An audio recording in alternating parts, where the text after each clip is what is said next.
오늘 우리에게 주시는 하나님 말씀은 신약성경 데살로니가전서 1장 3절에서 4절입니다. 하나님 말씀을 함께 봉독하겠습니다.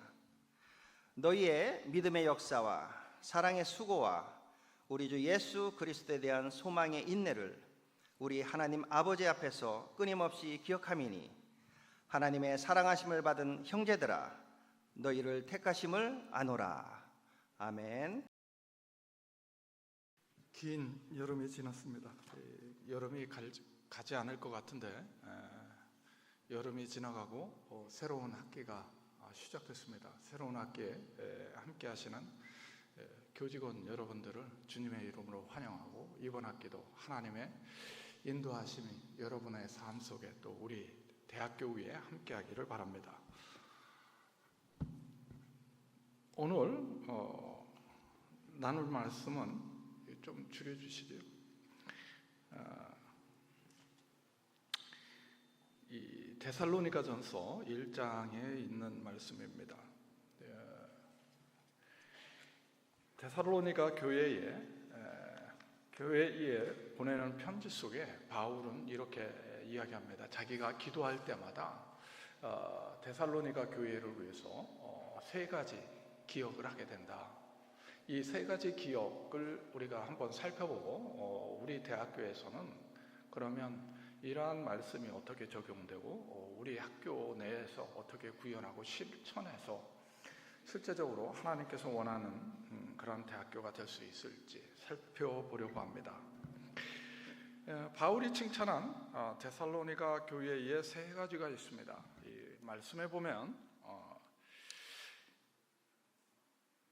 우리가 너희 모두로 말미암아 항상 하나님께 감사하며 기도할 때에 너희를 기억함은 너희의 믿음의 역사와 첫 번째로 믿음의 역사와 두 번째로 사랑의 수고와 우리 주 예수 그리스도에 대한 소망의 인내를 우리 하나님 아버지 앞에서 끊임없이 기억한다. 이 세 가지 산 믿음의 역사, 사랑의 수고, 소망의 인내에 대해서 이야기를 하고 있습니다. 믿음의 역사, 우리가 많이 흔하게 믿음의 역사 이야기를 많이 하고 있는데 그러면 과연 믿음의 역사라는 게 무엇인가? 물론 데살로니가 교회에서 경험했었던 믿음의 역사가 있겠지요. 그런데 보편적으로 성경에서 이야기하는 믿음의 역사는 어떤 건가? 믿음에 대해서 가장 보편적으로 이야기하고 나누는 말씀은 히브리서 11장에 나옵니다. 히브리서 11장에 보면 어떤 말씀을 하고 있냐면 히브리서 11장의 1절에 이렇게 말씀하고 있어요. 이 정의와도 같죠. 믿음은 바라는 것들의 실상이요 보이지 않는 것들의 증거니 선진들이 이로써 증거를 얻었느니라. 믿음은 바라는 것들의 실상이요 보이지 않는 것들의 증거다라는 거죠. 미래적인 거지만 현재적인 삶을 지배하고 있고 현재 살아가는 모습이 미래의 성취를 이야기해 준다는 특징을 가지고 있습니다. 그러면 히브리서에서 지속적으로 성경에 나오는 인물들, 즉 믿음의 역사에 대해서 나열하고 있습니다. 그 중에 하나가 어떤 거냐면 믿음으로 세상이 창조되었다라는 것을 받아들이는 거예요. 우리는 가끔 이런 이야기를 합니다. 창조론이냐 아니면 진화론이냐 이런 논쟁도 하고 합니다. 근데 사실은 창조는 이론이 아니죠. 창조는 신앙입니다. 믿음으로 세상이 말씀으로 말미암아 창조되었다라는 것을 받아들이는 거죠. 그런데 이것을 이론화시켜서 인간들이 가지고 있는 하나의 이론 중에 하나다 이렇게 생각하는 경우도 있습니다. 그런데 성경은 뭐라고 얘기하냐면 믿음으로 세상이 창조되어졌다. 그러니까 창조는 믿음이지 어떤 이론이 아니다 이런 이야기를 합니다. 첫 번째 이 이야기부터 나눠봅니다. 히브리서 11장 4절에 보니까 뭐라고 이야기하냐면 믿음으로 이렇게 시작해요. 11장은 믿음으로 아벨은 가인보다 더 나은 제사를 하나님께 드렸다. 그리고 의로운 자라 하는 증거를 얻었다. 믿음으로 하나님께 제사를 드렸다라는 이야기를 해요. 그런데 우리가 한번 유추를 해보면 창세기 4장의 이 아벨과 가인의 제사에 대한 이야기들이 쭉 나옵니다. 저는 이걸 읽을 때마다 참 고민을 많이 했어요. 왜냐하면 아벨의 제사를 왜 하나님은 안 받으셨을까? 아벨은 예배에 대한 준비가 없었을까? 아벨은 예배를 향한 하나님에 대한 열정은 없었을까? 예물은 없었을까? 다 있었어요. 이 종교적으로 요구되는 모든 것들이 있었지요. 열심도 있었고 재물도 있었고 예배도 있었고 다 있었습니다. 그런데 가인의 예배는 안 받는다는 거예요. 그리고 아벨의 예배만 받는다라는 특징이 있어요. 그래서 이건 도대체 뭐지? 행간이 있기를 해보면 인간이 가지고 있는 아벨의 모습을 우리가 볼 수 있는데, 아벨은 예배라는 종교적인 행위를 통해서 하나님이 드러나기를 원하는 것이 아니라 자기 자신이 드러나기를 원했던 거죠.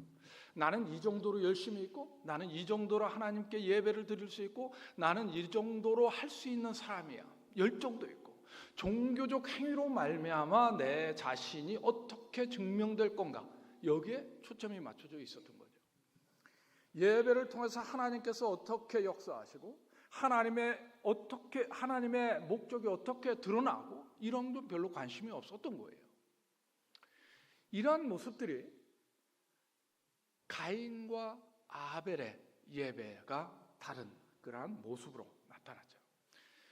그래서 아벨의 믿음의 역사와 가인의 모습은 전혀 다른 평가를 받게 되었었던 겁니다.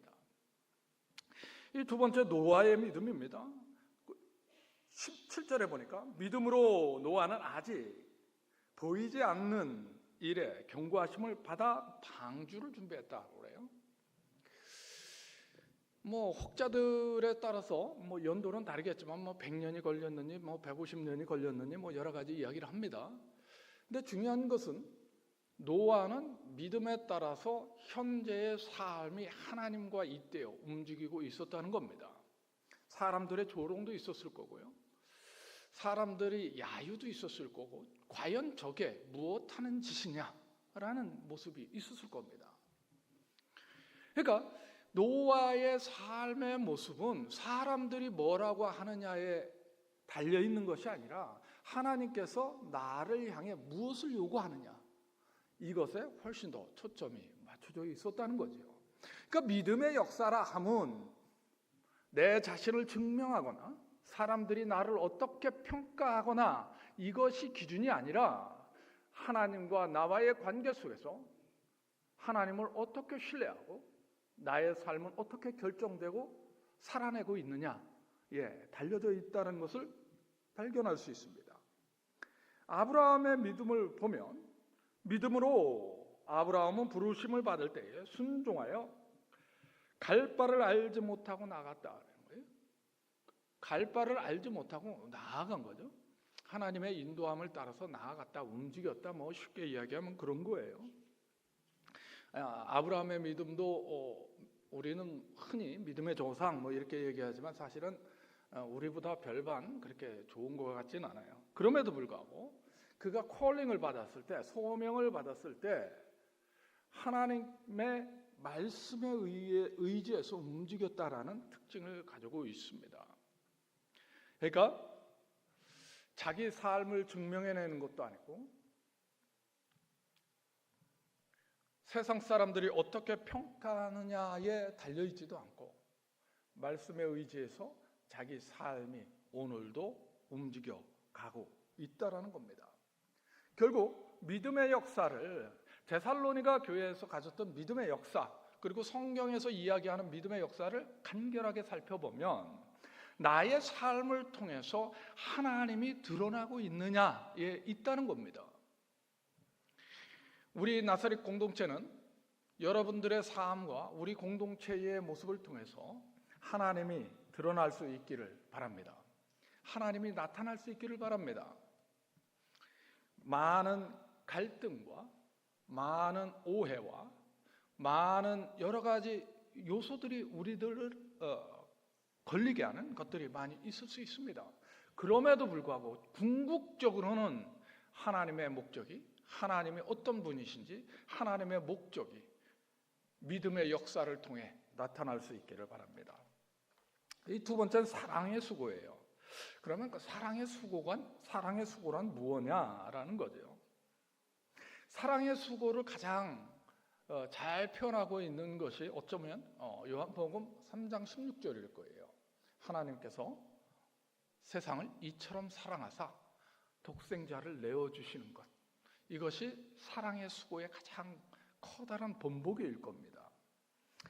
사랑의 수고는 그런 면에서 자신을 내어주어서 다른 사람이 생명을 얻는 것, 이것이 사랑의 수고라고 할 수 있습니다. 이 모습이 가장 잘 나타나 있는 것이 빌립보서예요. 빌립보서 2장에 보시면 뭐라고 말씀하냐면 그는 근본 하나님의 본체시나 form of God이에요. 하나님과 동등됨을 취할 것으로 여기지 아니하시고 오히려 자기를 비우고 form of servant, 종의 형체를 가져 사람들과 같이 되셨다. 여기에는 여러 가지 그 의미가 같이 존재합니다. form of God, form of servant에서 form이라는 것이 지속성, 하나님과 인간을 연결해주는 그러한 이 통로, 그러한 기능과 역할을 하지만 여기에서 중요한 것은 자기를 내어주어 십자가에 돌아가신다는 그러한 의미가 있습니다. 저는 가끔 세상을 바라보면서 그런 생각을 해봅니다. 세상에 많은 교회가 있고 교회가 끊임없이 굉장히 많은 욕을 얻어먹고 있습니다. 대한민국의 이 종교 현상을 바라보면 오히려 신천지나 통일교나 아니면 이단들이 득세를 하고 정통 기독교는 오히려 맥을 못 추고 있고 그러면 이런 원인과 그 커서 이 원인은 어디에 있나? 이러한 부분을 우리가 한번 살펴볼 필요성이 있어요. 그러면 교회라고 하는데 그럼 교회의 목적은 어디에 있나? 교회가 욕을 먹고 있고 비난을 받고 있고 그러면 교회의 목적은 어디에 있고 교회의 기능과 역할은 지금 어떻게 하고 있나? 이러한 것들을 고민해 볼 필요성이 있다는 거죠. 하나님의 사명이란 말이 있습니다. 미시오 데이라고 해서 하나님의 미션 오브 갓, 하나님은 과연 왜 이 땅에 육체를 입고 오셨는가? 미션 오브 갓, 하나님의 사명이 분명히 존재하죠. 하나님의 사명은 심플합니다. 자기를 내어주고 누군가가 살아남는 거예요. 생명을 얻게 하는 거죠. 자기를 내어주는 삶. 그리고 예수님께서 이 땅에 오셔서 살아가시고 고난받으시고 죽으시고 부활하셨어요. 부활의 증거로 우리가 역사적으로 부활의 증거가 어떤 거냐라고 얘기했을 때 부활의 증거를 우리는 교회라고 이야기합니다. 그리스도의 몸으로서 교회, 그리스도의 몸 된 교회에서 교회가 이 부활의 지금 산 증거가 되죠. 그러면 이 땅에 교회를 세우는 목적이 있다는 거예요. 그리스도의 몸이 이 땅에 오신 것은 자기를 내어주고 생명이 살아나는 것과 같이 그리스도의 몸 된 교회를 이 땅에 세우는 것은 교회가 자기 자신을 내어줌으로 인하여 이 세상에 치유를 받고 생명을 얻게 하는데 있다는 겁니다. 그러면 대한민국 기독교는 자기 자신을 내어주는 데 익숙해져 있느냐? 자기를 내어주고 생명이 살아나고 있고 약한 자들이 다시 회복을 하고 있고 실제적으로 하나님과 잇대어 살아가고 있느냐? 이런 질문을 해보면 그렇지 않다라는 답을 쉽게 얻을 수 있습니다.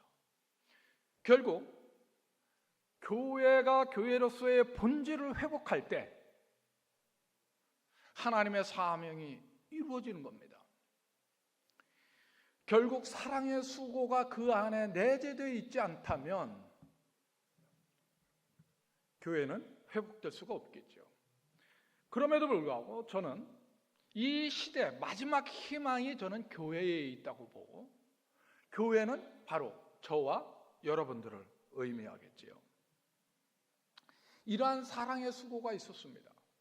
우리 나사렛 공동체도 사랑의 수고를 통하여 자신을 내어주어서 누군가가 생명을 얻고 살아나는 그러한 공동체가 될 수 있기를 바랍니다. 작은 이기에 흔들리는 것이 아니라, 작은 이해관계가 나를 지배하는 게 아니라 하나님께서 바라보시는 그러한 목적이 나의 삶을 이루어가고 나의 꿈을 실현해가고, 그러한 나의 꿈이 하나님의 꿈을 실현하는 그러한 것이 될 수 있기를 축원합니다. 세 번째는 소망의 인내입니다. 데살로니가 교회에 항상 기억했었던 것은 소망의 인내입니다. 초대교회 성도들이 고난과 핍박 속에서도 잘 견뎌낼 수 있었던 것은 그들이 예수 그리스도로 말미암아 영원한 삶이 자기들에게 주어진다라는 확신이 있었기 때문에 그렇습니다. 그러한 소망은 그들을 살아가게 하는 힘이고 원동력이 되었습니다. 종교개혁 시대 때 위그노라는 사람들이 있어서, 위그노는 어떤 사람들이냐면 프랑스에서 이 종교개혁을 진행했던 사람들이에요. 이 개신교 운동을 하면서 이 프랑스는 원래 캐톨릭이 강하고 개신교가 아주 약했었던 그러한 이 교회입니다. 뭐 우리가 이제 성결교단인데 이런 예를 들어서 좀 그렇긴 한데, 위그노들이 가지고 있었던 닥트린, 그 소위 말해서 교리 중에 하나가 이 프리데스티네이션이라고 해서 예정론이었습니다. 그들은 예정되었다.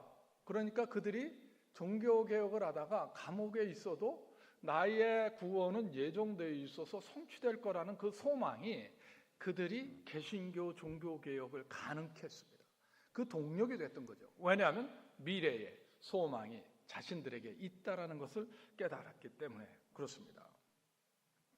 내일의 소망은 오늘을 넘어서게 하고 오늘을 이기게 하는 힘이 됩니다. 특별히 우리 신앙인들은 영원에 있대요 오늘을 살아갈 때 오늘이 처절하고 칠흑같고 앞이 안 보여도 여전히 우리는 그 길을 갈 수 있다는 거예요. 왜냐하면 그것이 막힌 동굴이 아니라 트여져 있는 터널이라고 생각하기 때문에 그렇습니다. 그러면 우리 나사렛 대학교에는 소망이 있느냐? 쉽게 이야기하면 내가 함께하고 있는 이 학교에는 소망이 있다.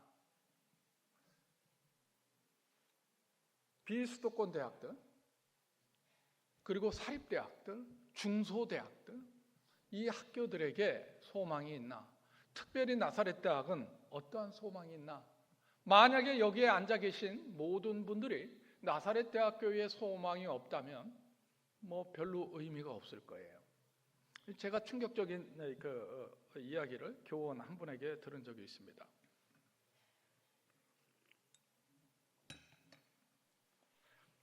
어떤 거냐면 본인이 어떤 결정을 하게 되는데 그 결정의 하나가 나사렛에서는 더 이상 소망이 있다고 판단하지 않았습니다.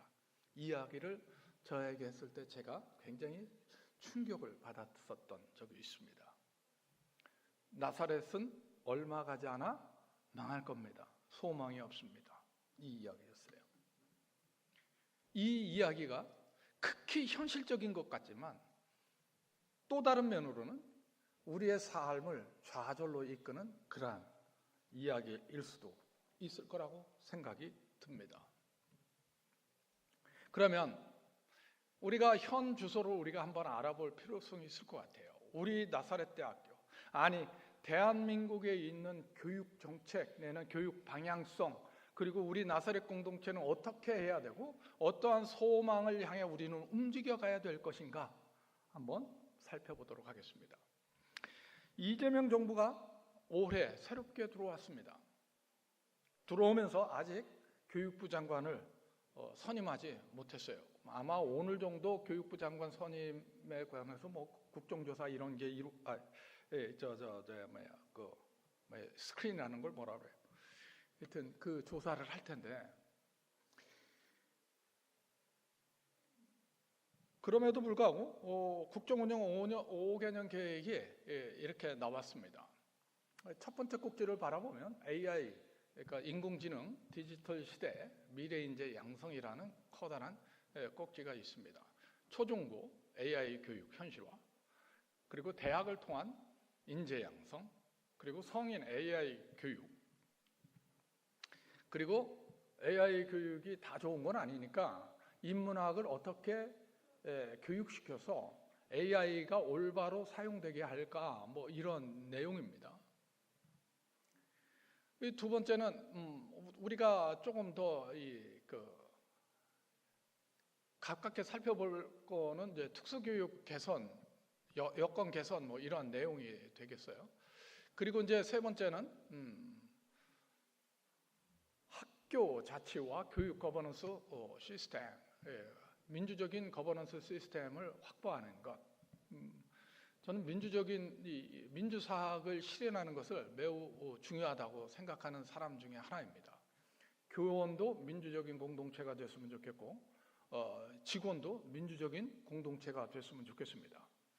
그래서 민주사학이 실제적으로 일어나는, 소수의 몇 명에 의해서 결정되거나 방향성이 설정되는 게 아니라 우리 구성원들 모두가 참여하고, 그러한 참여가 의사결정에 반영되고, 그리고 결정됐으면 그것을 따르고, 그 결정된 것이 얼마 지나지 않아서 시대에 뒤떨어졌으면 서로 대화를 해서 또 수정 보완하고, 수정 보완해서 결정됐으면 그러한 것을 따르는, 그러한 보편적 민주사학이 이루어졌으면 좋겠습니다. 네 번째는 지역의 교육력 제고예요. 지금 이제 다행히도 서울대 10개 만들기에 있어서 이 재정을 따로 확보한 것으로 알고 있습니다. 이제 우리가 가지고 있는 교육부 재정에서 이 파이는 같은데, 그것을 떼서 이 서울대 10개 만들기를 하면 소위 말해서 라이즈 사업이라든지 혁신 사업이라든지 이런 데 영향을 미칠 수도 있겠다, 이런 생각을 좀 많이 했는데, 그래도 정부에서 따로 예산을 마련하는 것으로 알고 있습니다. 그리고 두 번째로 라이즈 재구조화예요. 라이즈 시작한 지 이제 올해 시작했는데, 라이즈를 다시 틀을 짜겠다, 뭐 이런 이 방향성을 내놓았습니다. 그리고 평생교육, 그리고 난 다음에 이 지자체, 소위 말해서 기초지자체가 가지고 있는 현안 문제를 어떻게 해결할 것인가 있습니다. 그러면 이러한 이 국가적인 정책이 발표되고 운영되는데, 그럼 나사렛 대학은 이것에 대해서 어떠한 응대를 하면서, 대응을 하면서 변화해 갈 거냐가 이제 우리에게 주어진 숙제라고 보여집니다. 우리가 해야 될 것은 굉장히 커다란 이 프로젝트라기보다는 이것과 연동돼서 두 가지는 분명하게 실현했으면 좋겠다라는 생각을 합니다. AI 시대와 대학을 혁신을 해야 되는데, 우리 학교는 두 가지 측면에서 향후 실현해 갔으면 좋겠다. 첫 번째로 AI 연동 교육 혁신 및 교과과정 개편입니다. 이 교수님들은 뭐 부담스러울 수 있어요. 각 학과마다 AI가 어떻게 연동될지 고민을 해야 되고, 또 교과과정은 어떻게 개편하고 재편해야 될지 이제 고민을 하셔야 될 것 같습니다. 이 변화하지 않으면 죽겠지요. 제가 이제 뱀의 탈피에 대해서 한 번 정도는 이야기를 드렸던 것 같은데, 뱀은 탈피하지 않으면 죽습니다. 뱀은 탈피하는 그 순간 더 성장하고 커 나갑니다.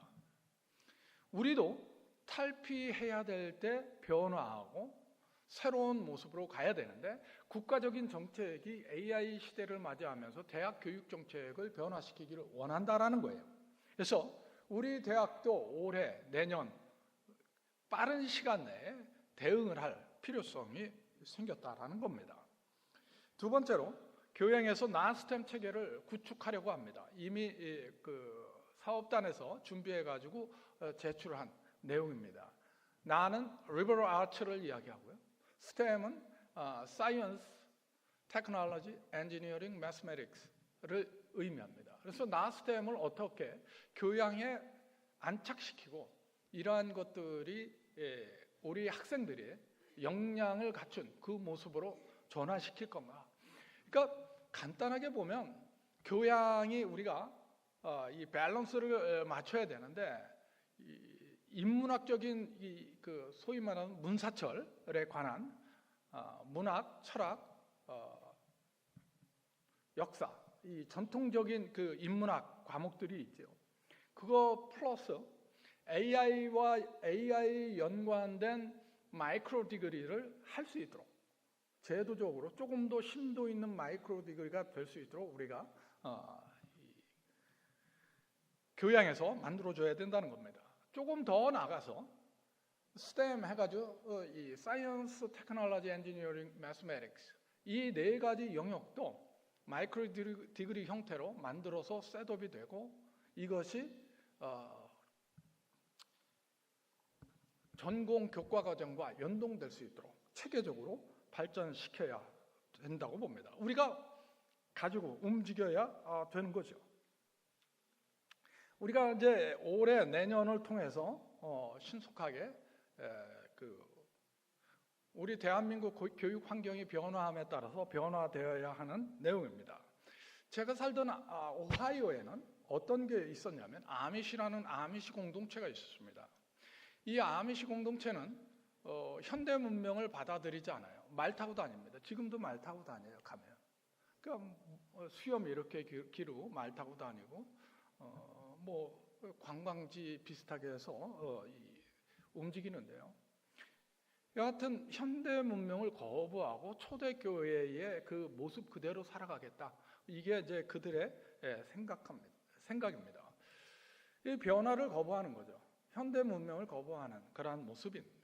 그러나 나사렛 교회는 그러한 것에 그 복음주의적인 초대교회로 돌아가자고 하는 복음주의적인 것에는 동의하지만 이 문명을 어떻게 받아들여서 그것이 현대 사회에 어떻게 적용되고 현대 사회에 그리스도인의 영향력을 어떻게 드러낼 것인가 이것이 아주 중요한 그것이 나사렛 교회가 지향하고 있는 그 모습 중에 하나입니다.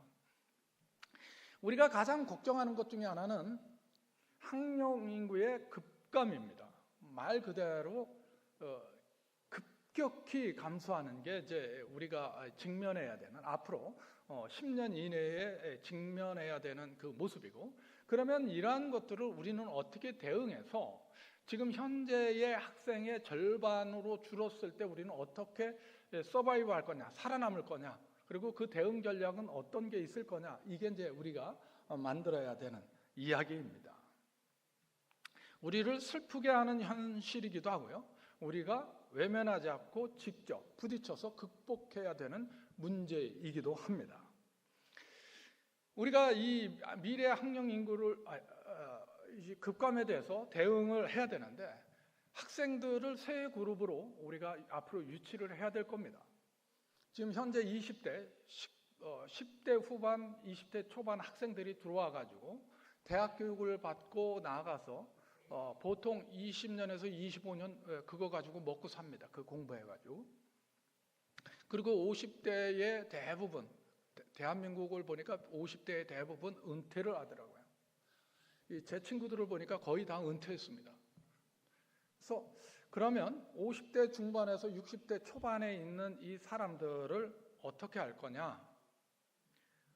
그 사람들에게 생애주기별 평생교육 시스템을 제공해서 학생들, 그러니까 50대 학생들을 유치할 수 있는 그러한 시스템을 구축해야 되겠구나라는 생각이 들었습니다. 그래서 우리가 라이즈 사업에서 생애주기별 평생교육 체계를 지금 준비 중에 있습니다. 그리고 급감하는 한국 학생들만큼 외국인 학생이 증가돼야 되겠구나라는 생각을 또 합니다. 그래서 지금 500~600명 정도 지금 외국인 학생이 재학하고 있는데 그 학생이 향후 1,000명에서 1,500명까지는 증가돼야 우리가 1,000명 정도 감소했을 때 그것을 버틸 수 있는 그러한 힘이 될 겁니다. 그러니까 나사렛 대학교의 학생은 20대의 학생, 50대의 학생, 외국인의 학생 이 세 부류로 현재의 구조를 유지하면서 지속 가능한 구조로 대학교를 만들고 뿐만 아니라 이러한 변화 속에서 우리에게 궁극적으로 우리가 가지고 있는 궁극적인 설립 이념을 어떻게 실현해 갈 것인가를 고민을 해야 한다는 이야기입니다. 그래서 오늘 데살로니가 교회 이 세 가지 이 교훈을 살펴봤어요. 하나는 믿음의 역사, 사랑의 수고, 소망의 인내. 우리도 소망을 가지고 인내하면서 새로운 하나님의 역사를 만들어가야 된다는 겁니다. 바울의 세 가지 기억의 공통점은 현상이 아닌 영원에 잇대어 살아간다는 특징이 있습니다.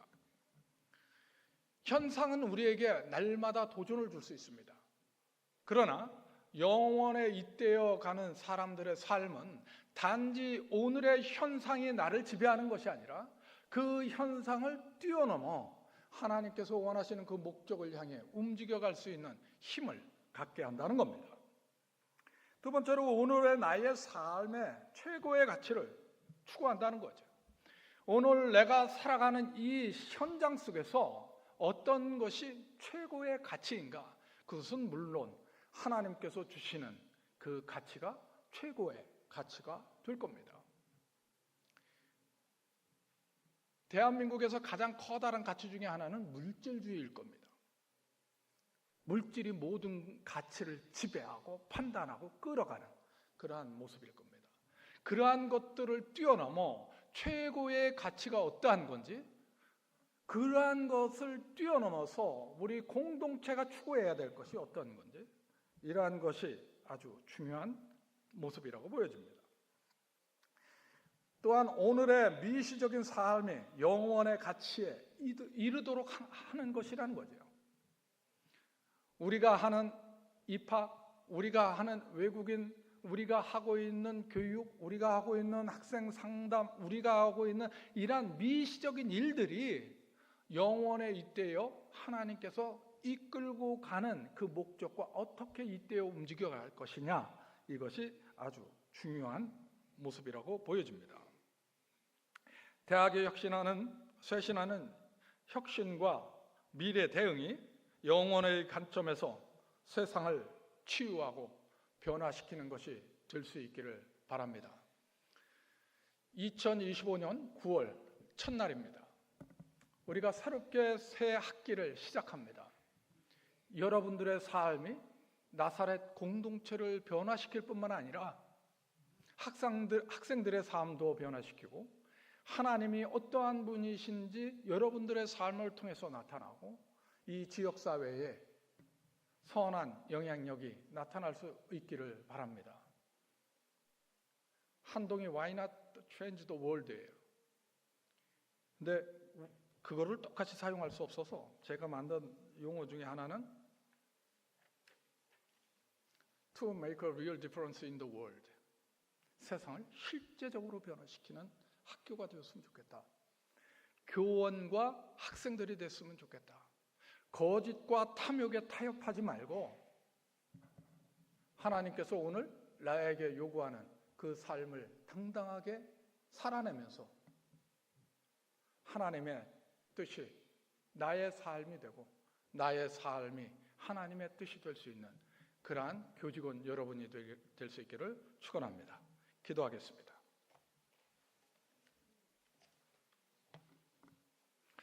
사랑과 은혜 주님 감사합니다. 2025학년도 2학기를 주님의 은혜 가운데 시작합니다. 이 교직원들 한 사람 한 사람을 주님께서 지켜주시고 함께해 주시고 주의 영으로 임재해 주셔서 하나님의 생각을 가지고 학교의 일과 학생들을 맞이할 수 있도록 은총을 더해 주옵소서. 우리의 삶이 단지 먹고 사는데 머무르는 것이 아니라 하나님의 뜻을 이루어가는 귀한 사명을 감당하는 삶이 되게 하여 주옵소서. 오늘을 살지만 영원과 잇대어 사는 삶이 되게 도와주시고 그 안에서 참된 자유를 누리며 살아가는 우리 공동체 식구들이 되게 하여 주옵소서. 예수님의 이름으로 기도드리옵나이다.